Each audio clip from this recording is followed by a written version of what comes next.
अस्सलाम वालेकुम। मैं उम्मीद करता हूँ आप सब खैरियत से होंगे। आज हम लोग ऐसे ऐसे टॉपिक्स पढ़ेंगे जो कि कोर्स आउटलाइन में अलग से मेंशन नहीं है, लेकिन आप लोगों को बहुत फ़ायदा देंगे। सिर्फ़ प्रैक्टिकल लाइफ़ में ही नहीं बल्कि हो सकता है एग्ज़ाम में भी कोई क्वेश्चन आ जाए, ठीक है? कलेक्शन में से स्टैक क्यू में से आ जाते हैं अक्सर कोई 1-2 सवाल, ठीक है? तो वो भी चीज़ें हम कलेक्शन भी आज देखेंगे और हम एक और चीज़ देखेंगे जिसको कहते हैं compact edition, SQL server compact addition.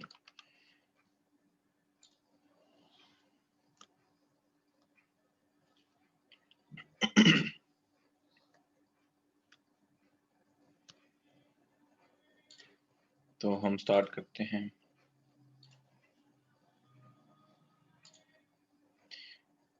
Visual studio में एक नया प्रोजेक्ट बना लेते हैं।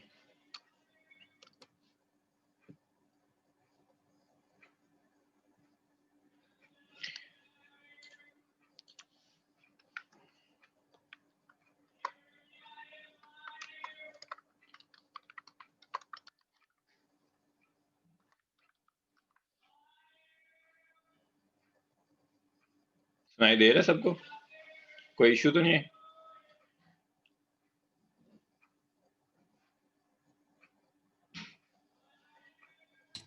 आ रही आवाज। सही हो गया।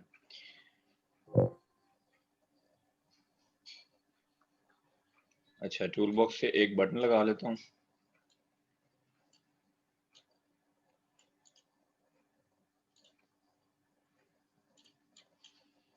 जिसको मैं नाम दे देता हूँ गेट डेटा। एक सिंपल ऐप बना रहा हूँ और एक लेबल लगा लेता हूँ।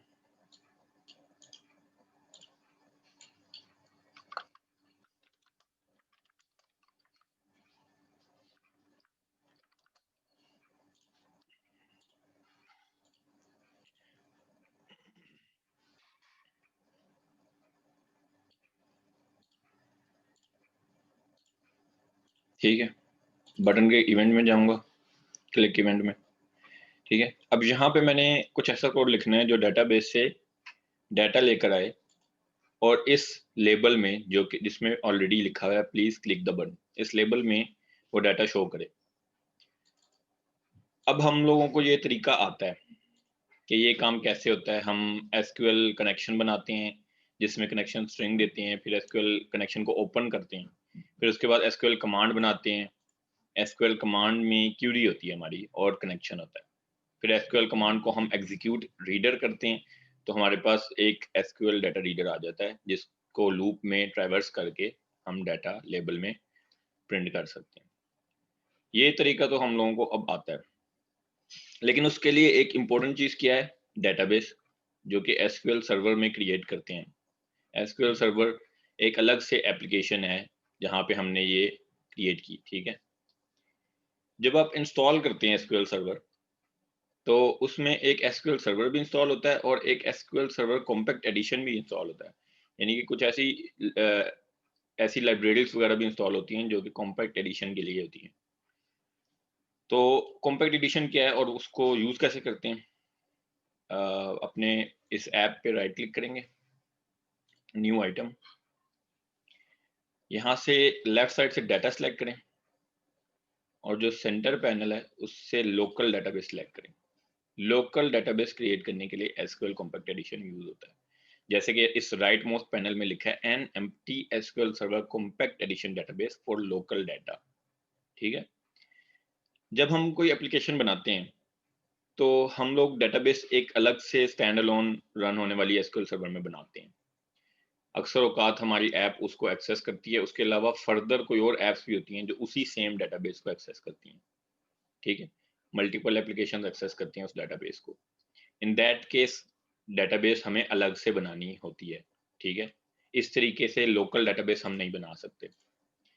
इसके अलावा कभी कभी ऐसा भी होता है कि आप ये चाहते हैं कि आपका डाटा जो है किसी और नेटवर्क पे किसी और मशीन पे सेव हो और वहाँ पे आप अलग से सिक्योरिटी लगाएं, उस डाटा की बैकअप्स बनाएं, अलग से उसकी डाटा को रिलायबल बनाएं और सिक्योर बनाएं।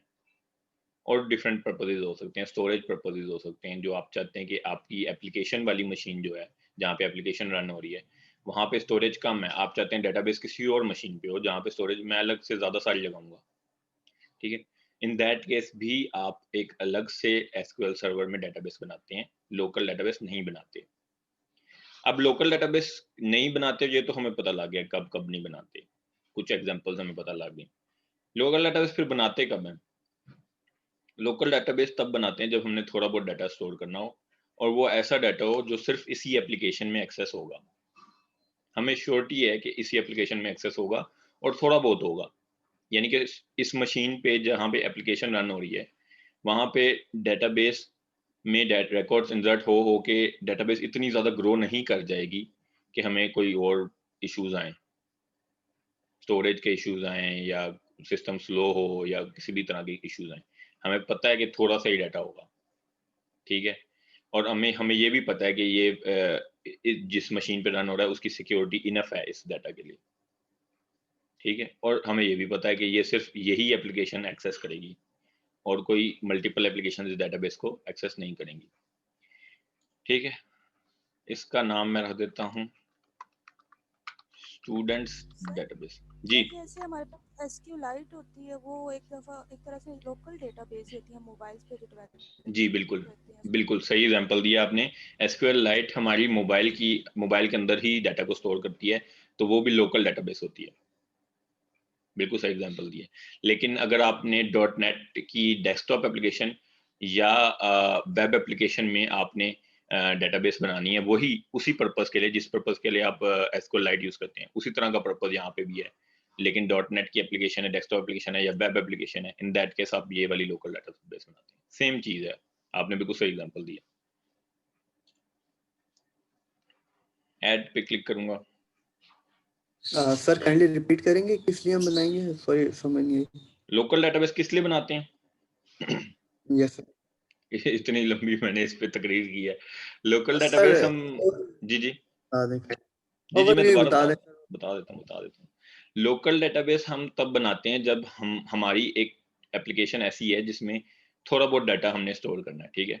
एक तो ये यूजेज हो सकता है कि थोड़ा बहुत डाटा यूज करना है, बहुत बड़ी कोई डेटाबेस ग्रो नहीं करेगी, मुझे लगता है कि थोड़ा बहुत डाटा है तो लोकल काफी है, मुझे इसको कहीं माइग्रेट नहीं करना पड़ेगा, किसी और मशीन पे शिफ्ट नहीं करना पड़ेगा।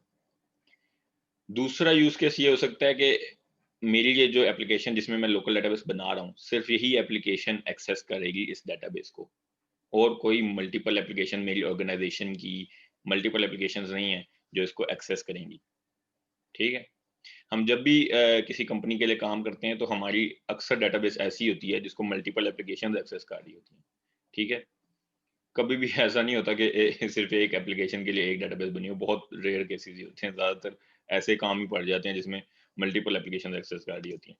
तो आपको मल्टीपल सर्विसेज एक्सेस कर रही होती हैं, ठीक है। माइक्रो सर्विसेज आर्किटेक्चर है जिस तरह। माइक्रो सर्विसेज आर्किटेक्चर ये होता है कि आप पूरी एप्लीकेशन एज अ होल नहीं बनाते, उस एप्लीकेशन के छोटे छोटे कंपोनेंट्स बनाते हैं, छोटी छोटी फंक्शनैलिटीज, और वो हर फंक्शनैलिटी या कंपोनेंट अलग से सर्विस बनाते हैं उसकी आप, ठीक है। सेपरेट सर्विस जो कि स्टैंड अलोन कहीं पे भी रन हो सके, किसी भी मशीन पे रन हो सके।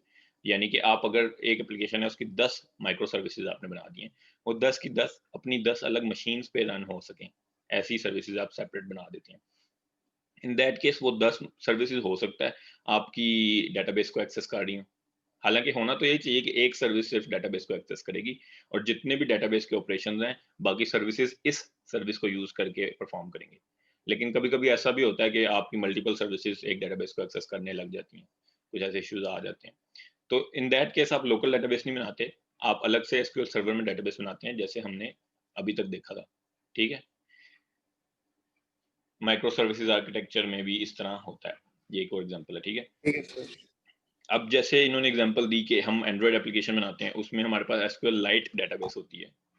एसक्यूएल लाइट डेटाबेस ही होती है कि लोकल डेटाबेस है, मोबाइल में स्टोर होगी, ठीक है। तो वो भी एक एग्जांपल इसी की है, वो भी सेम चीज यही है, ठीक है।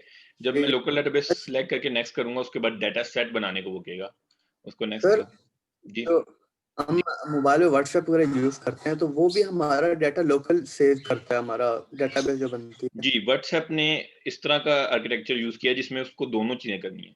वो क्या करता है कि लोकली डेटाबेस अपनी डेटाबेस में स्टोर करता है, लेकिन रात के 2 बजे अगर आप कभी चेक करें तो वो उसको बैकअप बना रहा होता है, सर्वर पे बैकअप बना रहा होता है। कभी भी आप ओपन करके देखें, मेरे पास तो रात को 2 बजे होता है, बैकअप क्रिएट कर रहा होता है वो। मैं कभी भी ओपन करता हूँ, वो लिखा आने लग जाता है, व्हाट्सएप ओपन करो, आगे से लिखा आने लग जाता है कि सेविंग बैकअप या इस तरह। तो वो सर्वर पे लेकिन सर जो ही सेव इसका कर देता है। मोबाइल पे जो हो रहा होता है बैकअप, हमारा डेटाबेस सेव होती है मोबाइल पे ही, डिवाइस के ऊपर जो बैकअप बनता है वो हमारी मतलब लोकल डेटाबेस की एग्जांपल में आ सकता है। जी, जी, आ सकता है बिल्कुल। पहले वो लोकली सेव करता है, लोकल डेटाबेस होगी उसकी, एसक्यूएलाइट या कोई भी चीज़ होगी जिसमें वो लोकली सेव करता है। वो एग्ज़ाम्पल हो सकती है लोकल डेटाबेस की वो। फिर उसके बाद वो रात को बैकअप बनाता है जहाँ पे उस व्हाट्सएप का इस ऐसे टाइम पे बैकअप बनाता है सर्वर पे जिस टाइम व्हाट्सएप का यूसेज कम से कम हो। ठीक है? सर वो ठीक। बैकअप पे तो हम टाइम डिफाइन नहीं कर रहे होते, वो हमसे पूछता है व्हाट्सएप पे कि आप आप कर बैकअप सकते कितना हैं चाहते वो आप कर भी सकते हैं क्योंकि हैं, 1 आपकी डे अपनी यूसेज पे 1 डिपेंड वीक करता है। 1 डे ऐसे करके। हाँ जी, आपके अपने यूसेज पे है ना वो कि आपने आप ऐसा टाइम डिफाइन कर दें जिस टाइम आप कम से कम व्हाट्सएप यूज़ करते हैं। मेरा तो रात को 2 बजे सेट है, मैं इसलिए कह रहा हूँ। मेरा तो रात को 2 बजे होता है बैकअप। तो मतलब अल्टीमेट कहने का मतलब यही है कि वो लोकली डाटा सेव करता है, लेकिन फिर उसको दिन में 1 बार बैकअप कर देता है। अगर आप उसको ऑफ भी करना चाहें, मेरे ख्याल से ऑफ का ऑप्शन भी है शायद। ठीक है? ठीक है? कोई और सवाल? नहीं फिर ठीक है, समझ आ गया। ठीक है, डाटा सेट का अब नेम पूछ रहा है वो, तो मैं डेटाबेस का नेम्स आगे डाटा सेट, ये ठीक है मेरे लिए। इसको फिनिश करते हैं। तो यहाँ पे आप देख सकते हैं कि डेटाबेस भी क्रिएट होगी और डाटा सेट भी क्रिएट हो गया। ठीक है? इस डेटाबेस पे डबल क्लिक करें, तो इस लेफ्ट मोस्ट पैनल में सर्वर एक्सप्लोरर जो है, यहाँ पे जो मेरे प्रीवियस कनेक्शंस थे वहाँ पे ये डेटाबेस भी आ गई है। ठीक है? अब इस डेटाबेस में हमारे पास 2 ऑप्शन है, टेबल्स और एप्लीकेशन। यानी कि इस टेबल्स को ओपन करें, कुछ भी नहीं है इसके अंदर, अभी कोई टेबल नहीं। ठीक है? यानी कि एक और चीज़ हमने पढ़ी थी, स्टोर्ड प्रोसीजर, वो यहाँ पे आप क्रिएट नहीं कर सकते। प्रोग्रामेबिलिटी का एक फ़ोल्डर होता था एसक्यूएल सर्वर में, उसके अंदर जाएँ तो स्टोर्ड प्रोसीजर वहाँ पे होते थे, वो यहाँ पे नहीं है। ठीक है? तो ये लोकल डेटाबेस में हमें लिमिटेड फंक्शनैलिटी है, बहुत सारी चीज़ों की फंक्शनैलिटी यहाँ पे नहीं है। ठीक है? टेबल्स पे राइट क्लिक करें और क्रिएट टेबल करते हैं। टेबल का नाम student, column name ID, int int अच्छा, इसको यूनिक कर देता हूँ, प्राइमरी की कर देता हूँ, और इसके अलावा वो नीचे सेम वही चीज़ें नीचे आइडेंटिटी वाली जो एसक्यूएल सर्वर में हमने देखी थी कि आइडेंटिटी को ट्रू कर देंगे और आइडेंटिटी इंक्रीमेंट 1 ताकि ये आईडी ऑटो जनरेट हो। ठीक है? नेम, ये ठीक है, नो, प्राइमरी की नो, ठीक है। फिलहाल मैं ये सिर्फ 2 ही कॉलम बना देता हूँ। ओके कर देंगे, यहाँ पे स्टूडेंट का टेबल जनरेट हो जाएगा। ठीक है? इसमें drop table, table properties, edit table schema वगैरह और न्यू क्यूरी वगैरह के भी ऑप्शन है, शो डाटा टेबल।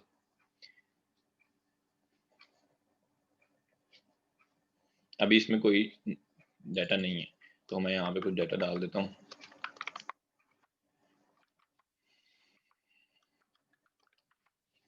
ठीक है?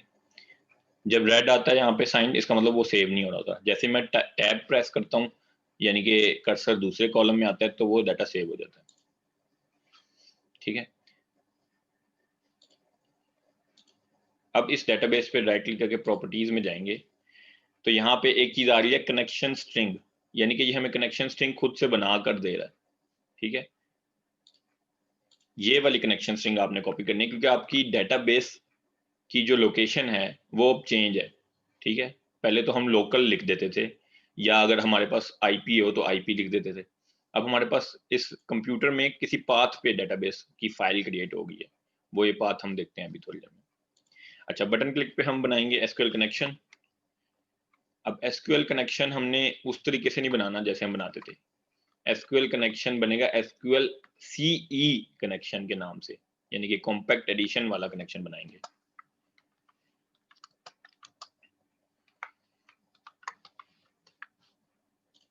इंपोर्ट कर लेंगे यूजिंग system.data.sql सर्वर CE, ठीक है, कॉम्पैक्ट एडिशन वाली। यानी कि जितने भी कनेक्शन, कमांड, डाटा रीडर, जितने भी हम ऑब्जेक्ट्स बनाएंगे वो CE वाले बनेंगे, यहाँ पे CE आएगा, ठीक है। अच्छा, अब हम इसकी प्रॉपर्टीज में जाके data sorry connection string copy कर लेंगे, यहाँ पे लगाएंगे एट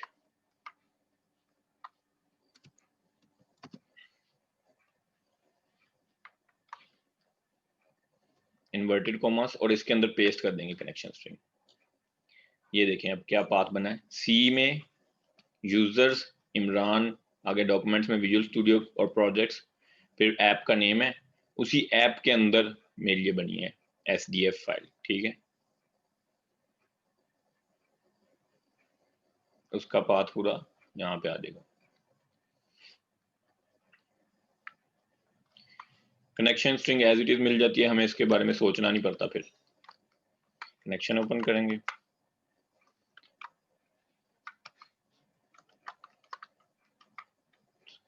कमांड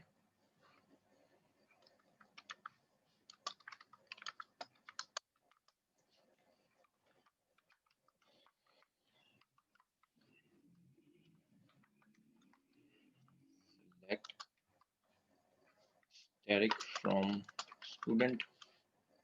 स्टूडेंट के टेबल की क्यूरी लगा दी मैंने और इसमें कनेक्शन जाएगा, ठीक है। फिर मैं बनाऊंगा SQL CE डाटा, देखें डाटा अडाप्टर भी उसी तरह है, डाटा रीडर भी, यानी कि चीजें सारी वही हैं, सिर्फ CE ऐड होगा, ठीक है।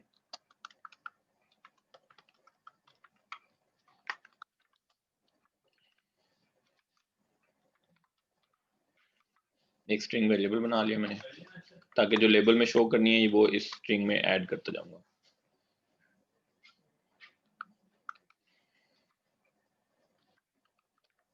command.execute reader,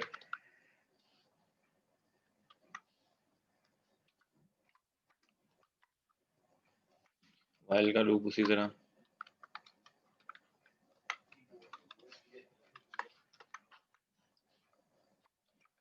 डाटा में अपेंड कर दूंगा,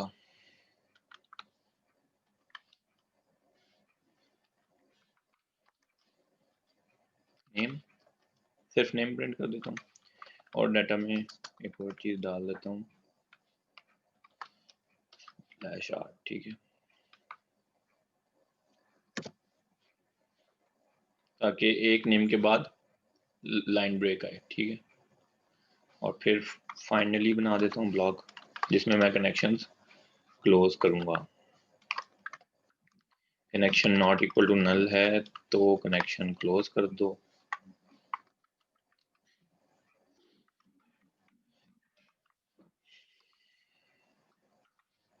और एग्जीक्यूट रीडर, जो रीडर हमारे पास आया था वो भी अगर नल के इक्वल नहीं है, dr डॉट क्लोज, ठीक है।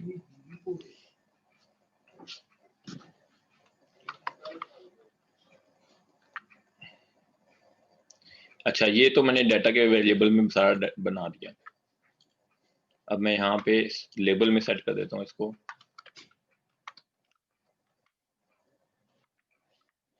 डाटा को, ठीक है।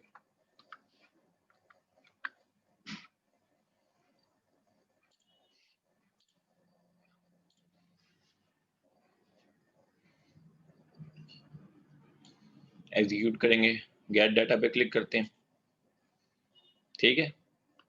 तो नेम्स प्रिंट हो गए और हर नेम के बाद लाइन ब्रेक आया क्योंकि /n लगाया था मैंने।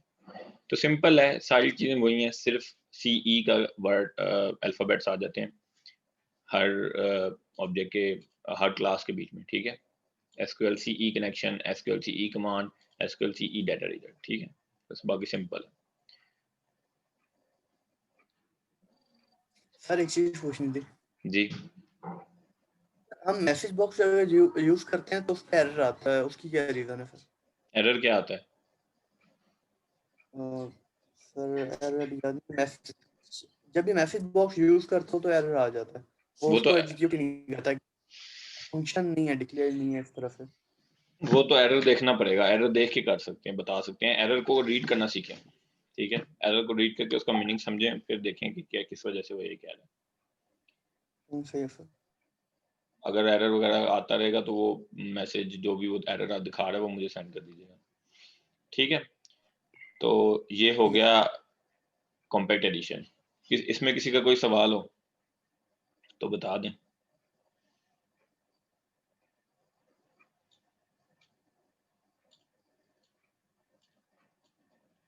ये पाथ यहाँ तक अगर मैं कॉपी करूँ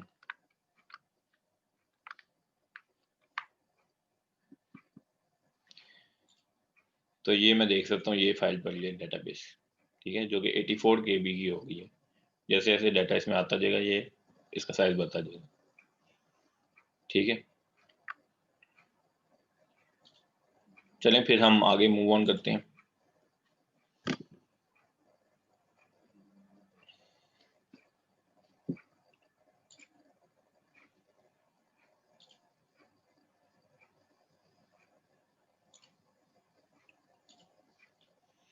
एक नया प्रोजेक्ट बनाते हैं,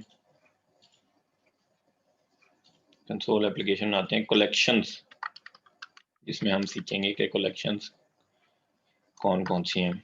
वैसे तो हमने लिस्ट, अरे लिस्ट और मेरे ख्याल से डिक्शनरी को देख लिया है, पहली 1-2 स्लाइड्स में था, लेकिन अब सारी कंप्लीट कलेक्शंस जो भी अवेलेबल है मैक्सिमम वो देख लेते हैं, ठीक है। सबसे पहले लिस्ट ही देख लेते हैं।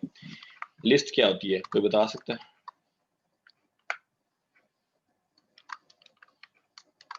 आपने ये पढ़ा हुआ है?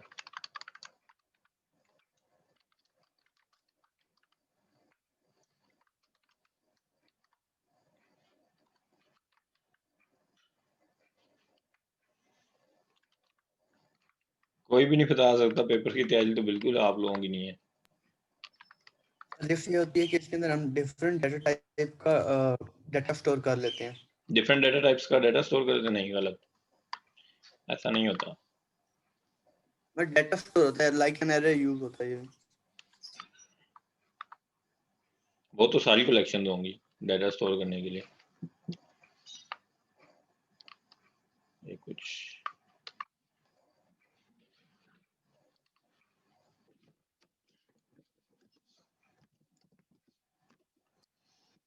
सर इसमें लाइक जेनेरिक्स जिसमें हम लोगों को डेटा टाइप्स को दी कास्टिंग हो जाती हो, इस तरह की कोई चीज़ थी?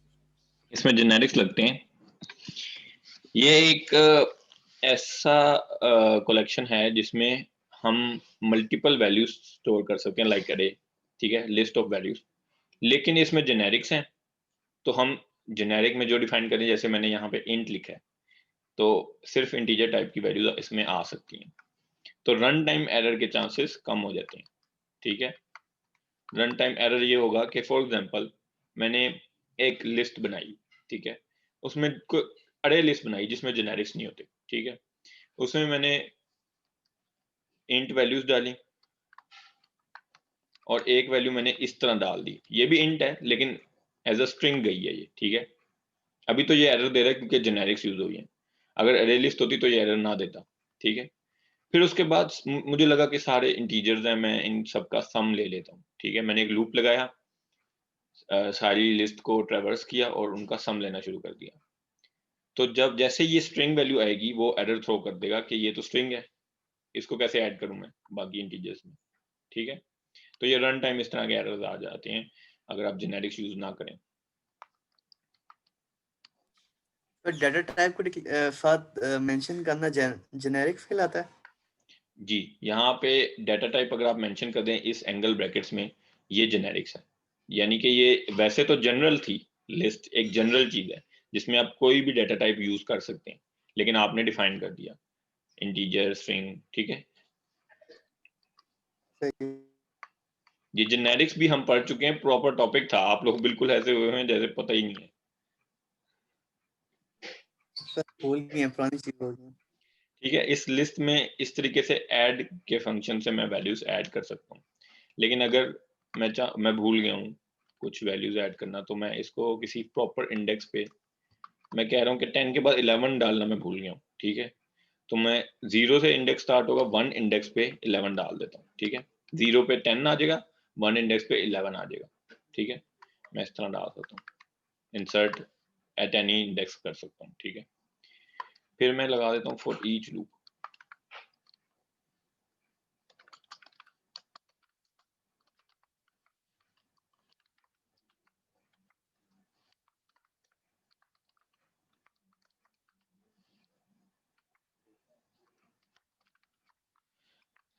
फॉर ईच लूप से ट्रेवर्स कर सकते हैं लिस्ट को, ठीक है, यानी कि इंसर्ट कैसे करनी है वैल्यूज, सॉरी ऐड कैसे करनी है, एक प्रॉपर इंडेक्स पे इंसर्ट कैसे करनी है, और रिट्रीव कैसे करनी है, तीनों चीजें हैं इसमें। इसको रन करके देखते हैं, ठीक है। 10, 11, 12, 13, यानी कि जो 10 के बाद मैंने फर्स्ट इंडेक्स पे 11 डाला था वो भी 10 के बाद आ गया, ठीक है। इसको मैं रीनेम करता हूँ और इसको कर देता हूँ लिस्ट यूजेज, ठीक है, समझ आ गया।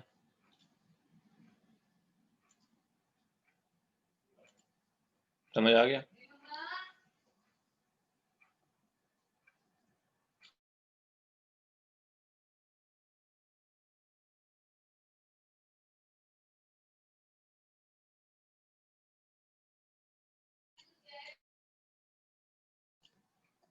अच्छा, तो ये होगी लिस्ट।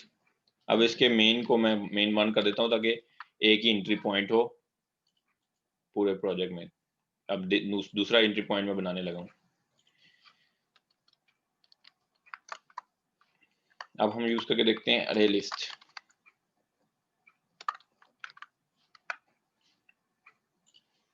इसमें एंट्री पॉइंट बनाते हैं स्टैटिक वॉइड मेन,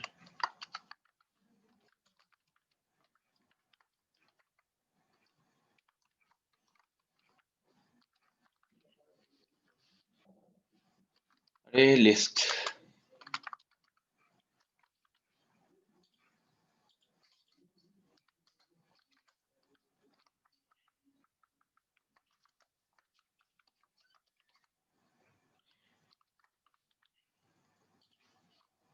यूजेज लगा दिया इसमें क्योंकि इसको मैंने इंपोर्ट नहीं किया हुआ।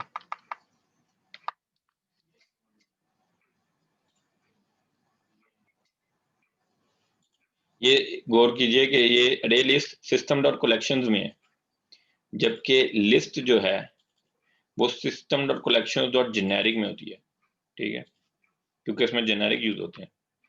अच्छा, अब इस अरे लिस्ट में आप देख सकते हैं कि कोई जेनेरिक मैंने नहीं लगाई। अरे लिस्ट में जेनेरिक नहीं लगते। अगर आपने जेनेरिक्स लगाने हैं तो आप लिस्ट यूज करेंगे। अब इसमें मैं ऐड करता हूँ, इसमें देखते हैं कि क्या इश्यूज आ सकते हैं।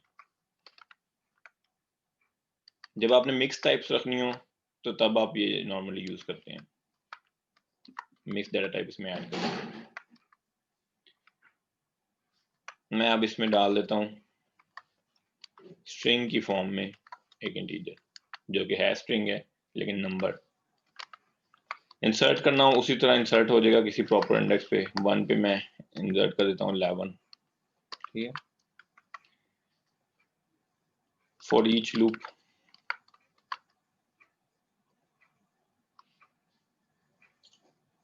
फॉर ईच लूप में क्योंकि यहाँ पे मिक्स टाइप्स हैं तो मुझे इंटीजर जैसे मैं यहाँ पे रखता था फॉर ईच लूप में इंट एज, ये मैं नहीं रख सकता क्योंकि इसमें कोई जेनेरिक डिफाइन नहीं हुआ, तो मैं वार रखूंगा, कोई भी वार है।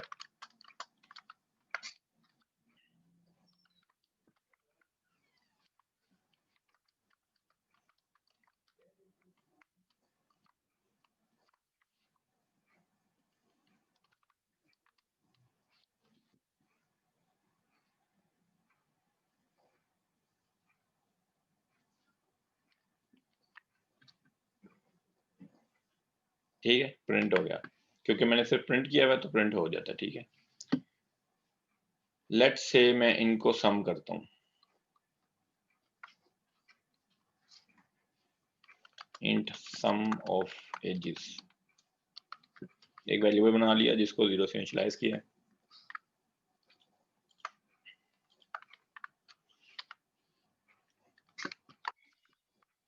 ठीक है, उसमें एज ऐड कर दिया, एरर आने लग गया। Can not be applied to operands of type int and object, ठीक है। एरर को रीड करके समझने की कोशिश करें कि प्लस जो है वो कह रहा है operator plus can not be applied to operands of type int and object, यानी कि ये इंट है सम ऑफ एजेस और ये ऑब्जेक्ट है, इन दोनों पे अप्लाई नहीं हो सकता। तो मैं इसको कन्वर्ट कर लेता हूँ, मैं इसको कन्वर्ट कर लेता हूँ int dot parse, int dot parse लगा सकता हूँ, नहीं लगा सकता। अब इस पे भी देखें वो क्या कह रहा है, सम इनवैलिड आर्गुमेंट्स हैं वो, क्योंकि इन डॉट पार्स में क्या लगता है, स्ट्रिंग जाती है। ये देखें यहाँ पे स्ट्रिंग लिखा है, आर्गुमेंट में स्ट्रिंग जाती है, जबकि एज ऑब्जेक्ट है।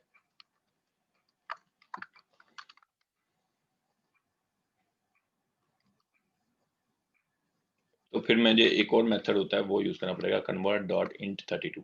ठीक है, अब ये भी इंट बन गया और ये भी इंट, तो सम हो सकता है। लूप के बाद प्रिंट कर दूंगा फिर सम को।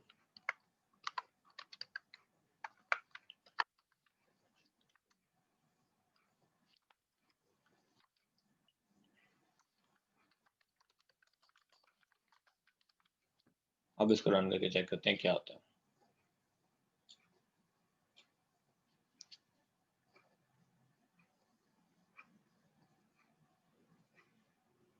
ठीक है, प्लस हो गया क्योंकि उसने इसको भी कन्वर्ट कर दिया।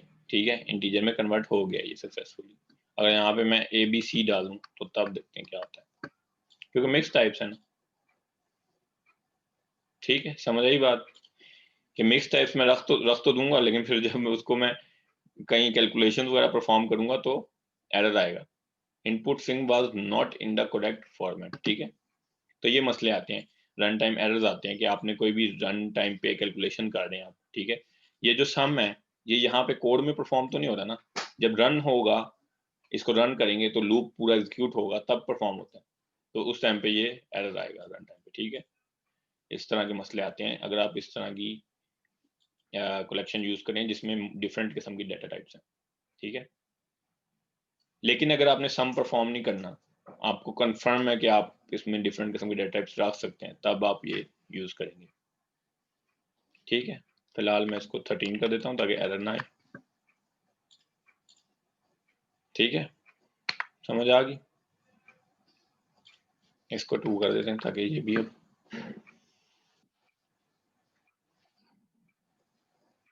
सवाल किसी का आगे चलें या फिर चलें फिर आगे चलते हैं, एक और नई क्लास बनाते हैं।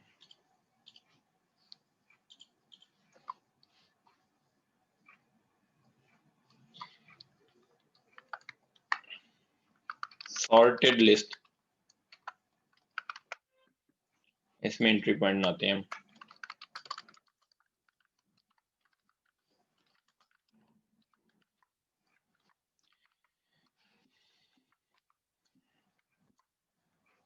सॉर्टेड लिस्ट, ठीक है, इसमें भी जेनेरिक्स लगते हैं, इसलिए ये कलेक्शन डॉट जेनेरिक्स में होता है ये क्लास। ठीक है, अच्छा, इसमें की वैल्यू पेयर्स होते हैं,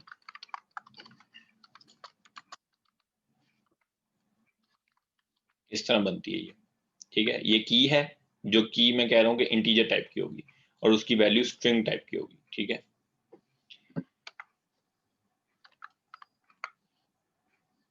डॉट ऐड, ऐड दोनों चेंज करनी पड़ेंगी, की भी डालनी पड़ेगी।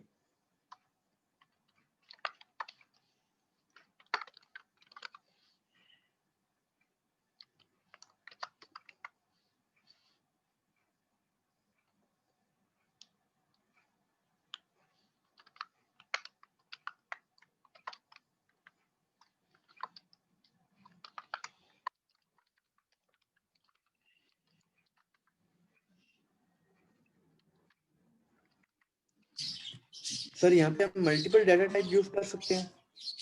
मल्टीपल डाटा टाइप्स नहीं यूज कर सकते, मतलब आपने यहाँ पे इंटीजर और स्ट्रिंग ये चीज डिफाइन कर दी है, तो आपकी की हमेशा इंटीजर ही होगी और वैल्यू हमेशा स्ट्रिंग ही होगी। आप पूछें। ठीक है सर, ठीक है सर। ठीक है, जब ट्रैवर्स करेंगे तो इसको ऐसे करेंगे, की वैल्यू पेयर निकलेगा इसमें से, पेयर इन सॉर्टेड लिस्ट, जो मेरी ऑब्जेक्ट है।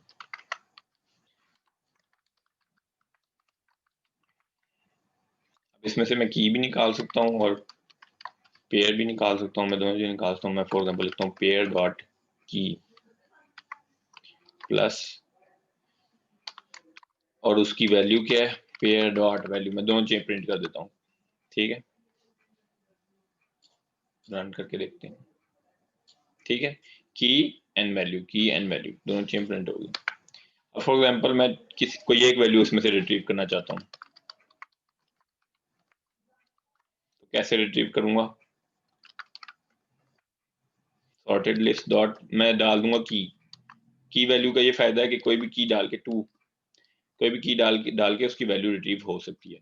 अब मैंने 2 एक की डाली है क्योंकि 2 तक ये हैं कीज मेरी, तो 2 पे जो था वेडनेसडे वो यहाँ आ गया है, ठीक है, ये नीचे, ठीक है। अब सॉर्टेड लिस्ट का फायदा क्या है? ये हमेशा कीज को सॉर्टेड करके रखता है। फॉर एग्जांपल मैं यहाँ पे डालता हूँ, सबसे पहले मैं इस सॉर्टेड लिस्ट में ऐड करूंगा 3 की, ठीक है। तो अगर बाकी कोई कलेक्शन होती जैसे लिस्ट अरे लिस्ट, तो सबसे पहले वो 3 ही ऐड करता, फिर 3 प्रिंट होता, फिर 1, फिर 2, इस तरह प्रिंट होता ना। अब इसमें देखते हैं क्या होता है। इसमें आप देख सकते हैं इसने कीज को सॉर्ट कर लिया।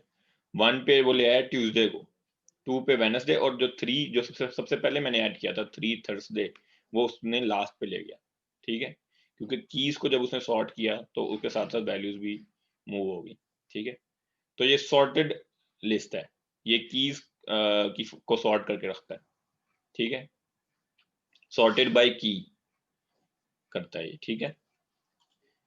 तो जब आपने सॉर्टेड कोई लिस्ट रखनी हो तो आप ये यूज कर सकते हैं।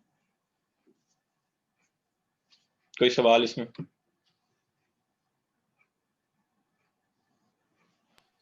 नहीं सर।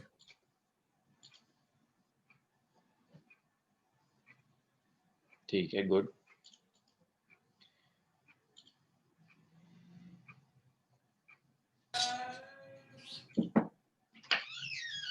अच्छा, अब आगे हम इसको भी रीनेम कर देते हैं और एक और क्लास ऐड कर देते हैं।